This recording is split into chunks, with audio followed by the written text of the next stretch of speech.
ESPN on a football Friday from New York. So delighted to have you with us. And this is a whole lot of Hampson to be sitting here at one time. Neek is here. Acho is back and making his first of what will be regular appearances all season.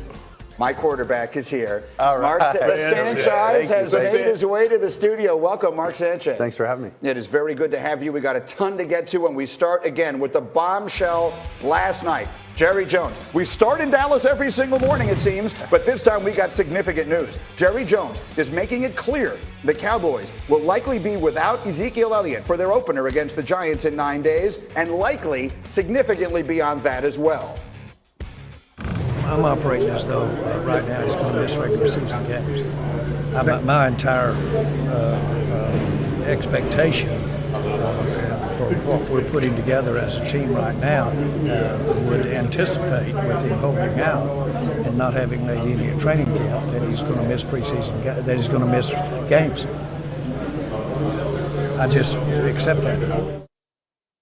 Okay, and so we've gotten there with just a week and change before the season. Here's Adam Schefter. So we just heard what Jerry Jones says. Shefty, what does this tell us about where they are as far as the negotiations are concerned? Well, Green, I can tell you that they have not made much, if any, progress at all. The negotiations are at a stalemate, and essentially each side continues to be dug in its respective stance. Jerry Jones believes the Cowboys have a fair offer on the table. Zeke Elliott is looking to become not just the highest paid running back, but I think the highest paid running back by a good amount. And he can make that argument based on how productive and good he's been for the Dallas Cowboys. And Jerry Jones knows that he may have to go into the season and is expecting to now go into the season with the regular season opener against the Giants, with Tony Pollard and Alfred Morris as the two lead backs there in Dallas, trying to hold off and hold things together until Zeke Elliott comes back. But right now, there's no sign that that's going to be anytime soon. And as you heard the man himself say last night,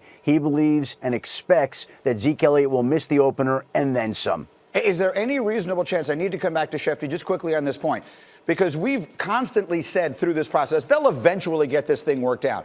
Is there a point of no return in your mind between Jerry and Ezekiel Elliott here where this thing might not get worked out at all? Well, Greeny, here's the thing about holdouts. The longer they go on, the more things are said, the more things become personal. We already saw Jerry Jones do that once a couple of weeks ago when he said Zeke and Zeke Elliott and his agent were both offended by remarks that many people found humorous. But holdouts are not humorous, and they take funny twists and turns. To say how it's going to evolve and track is impossible to say, but once you enter into this position, anything is possible.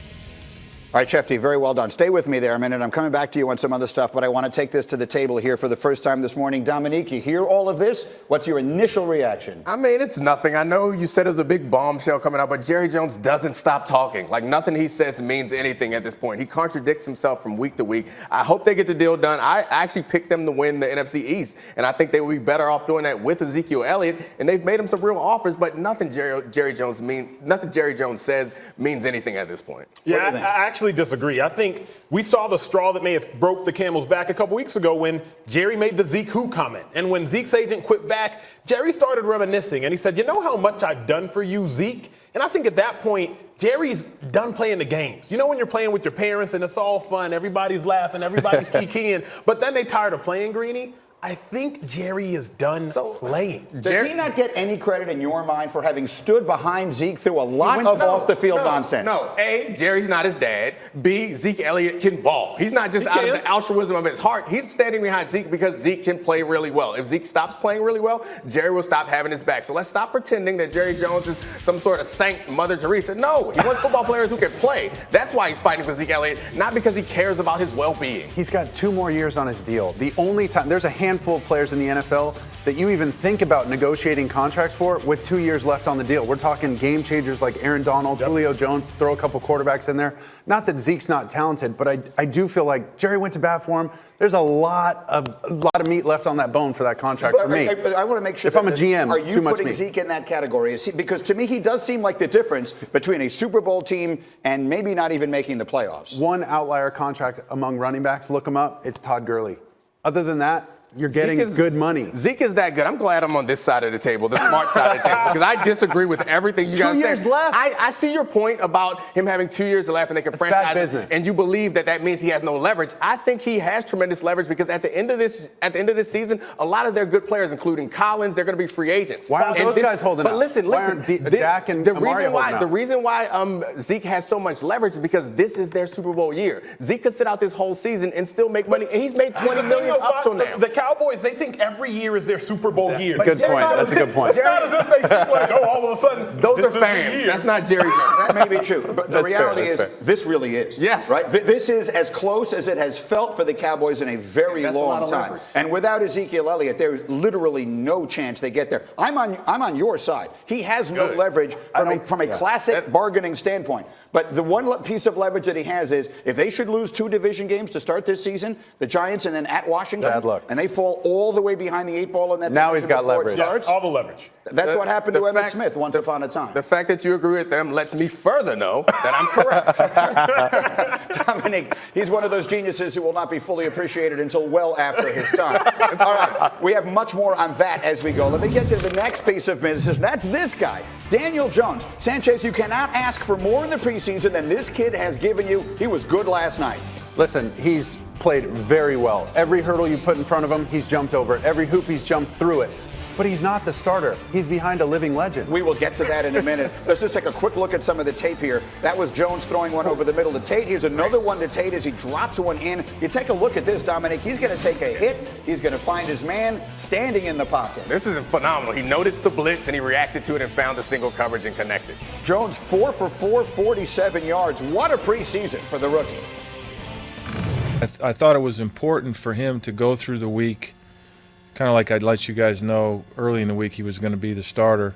I think it's important for him to go through the week and mentally go through that process of, okay, you're the starter. Beyond that, I want him to play a few plays, but going through that process was as important as playing, in my opinion. What do you think he got out of that? Do you feel like tonight? No, I think he just checked off another box in his development, and I thought he went out and executed pretty well.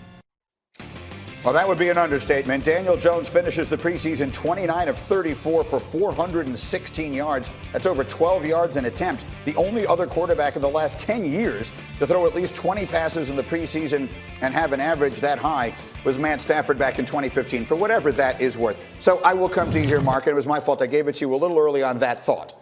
But we see what Daniel Jones how he performed in these 4 preseason games. You hear the coach saying, we wanted to give him the experience of going through the week as the starter. Is it time to give the ball to Daniel Jones in New York right now? Best case scenario, I think he sits like Aaron Rodgers, like Carson Palmer. I think that's the best chance for him to learn.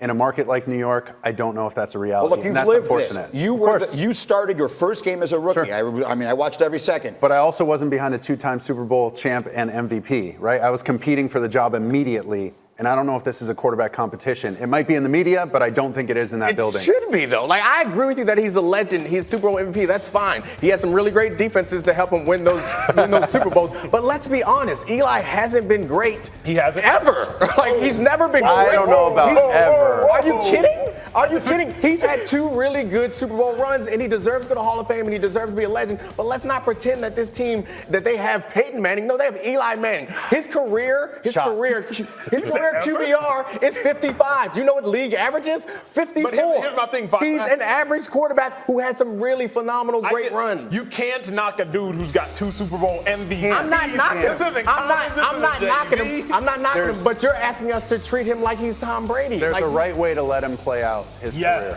I think and it's a fine balance. And unfortunately, Coach Shermer has the toughest job of anybody. Well, your guys, easy to debate. I feel like we're having 2 separate discussions here. There's one discussion about just how good Eli Manning has been, and we can have that conversation anytime you want. But what we're talking about today, I don't think even you would disagree that he has been the face of that franchise and handled that well for a very long time. Phenomenal. Do they owe it to him to find a graceful way to make this change? Absolutely. I think they owe it to him to find a graceful way, but I think there comes a point where you have to make that change. It's happened to all great. You can think back to Joe Montana, had to end his career in Kansas City. It doesn't work out that way. away all the time as long as he wants to But continue to here's play. the point. That's why I don't understand why they bring him back this year if they're going to make this move. There's no graceful way to do it during a season. Not at all. That's fair. All During the the other season, legends that moved that's from one tough. place to another, they do it in the offseason. There's Correct. no graceful way to do this. That's right. Would you give the ball to Daniel Jones right now? I wouldn't, because I agree with you wholeheartedly. You do it in the offseason. Just look recently at what the Cowboys It's still the did with offseason right Next now. offseason. I would do it It's next still the offseason. offseason. No, season's Preseason. here now. Next offseason, you throw away a whole nother season so that you don't hurt his feelings. Boy, stop. He gave you 2 MVPs, coach. I don't know that I would do that either. So that's why I think the mistake was bringing Eli back in the first place. Right. We'll have more on that as we go. We do have another quarterback question answered yesterday. While neither Ryan